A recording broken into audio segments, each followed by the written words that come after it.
Musheer इत्तलात Khyber Pakhtunkhwa barrister Saif ने आगाह किया है कि कुरम में कुछ लोग भारी असलहा सरेंडर करने से हिचकिचा रहे हैं, लेकिन हुकूमत का फैसला है कि फरीकैन से असलहा वापस लेंगे, बंकर्स भी खत्म कराएंगे। बैरिस्टर सैफ ने वाजे किया कि कुरम में अद्वियात का कोई मसला नहीं, इलाके में 27,000 मैट्रिक टन गल्ला भी मौजूद है।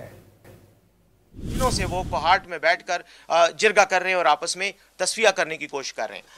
अब उसमें थोड़ी सी एक जिसको मैं कहूँगा तातुल आ गया है, वो ये कि कुछ लोग भारी असला सरेंडर करने से इस वक्त हिचकिचा रहे हैं। ये एक डिटरमिन्ड डिसीजन है कि हम असला वापस करवाएंगे, सरेंडर वो रजामंदी से करेंगे और बंकर्स का खात्मा करेंगे मुकम्मल तौर पर।